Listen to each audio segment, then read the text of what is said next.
Olá, segundo ano, aqui quem fala é a Proleila, como é que vocês estão? Espero que bem. Hoje a gente vai ver o capítulo 3 do livro de ciências, do módulo 2, que vai falar sobre plantas. Nós vamos entrar agora no assunto de plantas, tá bom? Como vocês sabem, a gente já havia falado na abertura da primeira unidade, a gente viu que existe uma variedade de seres vivos na natureza, né? As plantas também são seres vivos e elas podem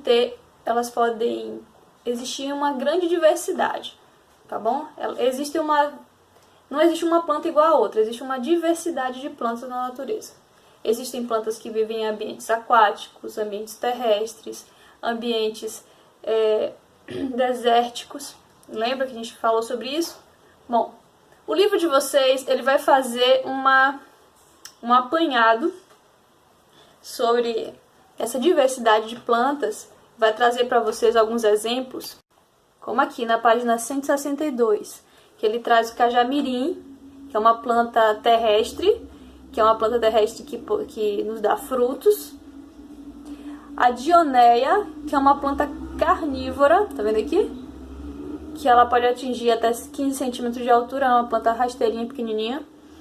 Temos a vitória régia, que é uma planta aquática. Tá vendo aqui a foto, a imagem? E temos a bromélia, que é uma planta que ela se fixa em outras árvores, em outras plantas, como se fosse uma necessidade dela para sobreviver, tá bom? Para ela sobreviver, para ela viver, ela teria que se fixar em outras plantas.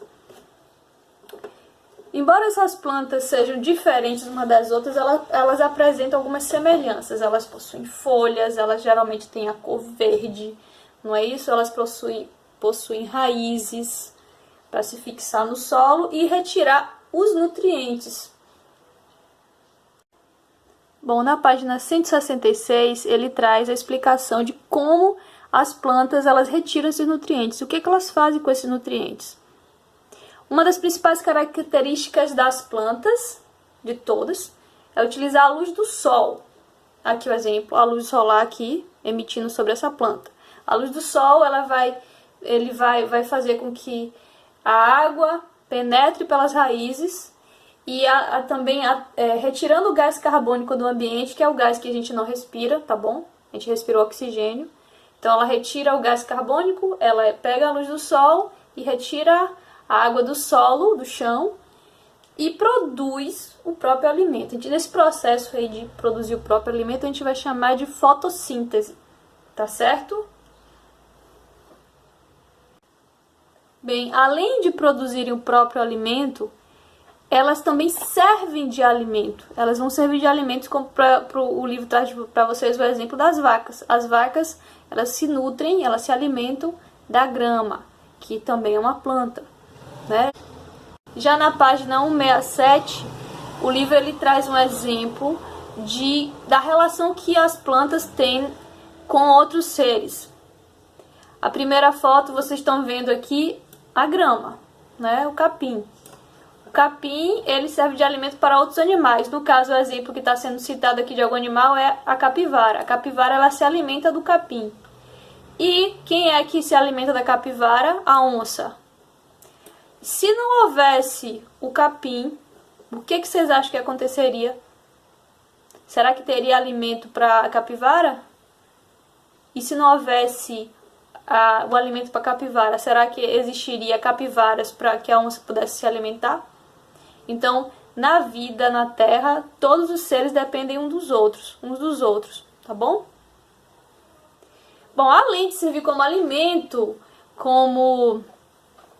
também como um elemento que limpa o ambiente, né, fazendo a troca de gás carbônico com oxigênio, as plantas elas também servem de abrigo. Elas protegem o chão, protegem o solo do excesso de chuva, como eu expliquei para vocês. As raízes elas fazem um sistema que impedem que a terra se desloque e também serve de abrigo para alguns animais. Na foto que está aí, vocês estão vendo um pica-pau.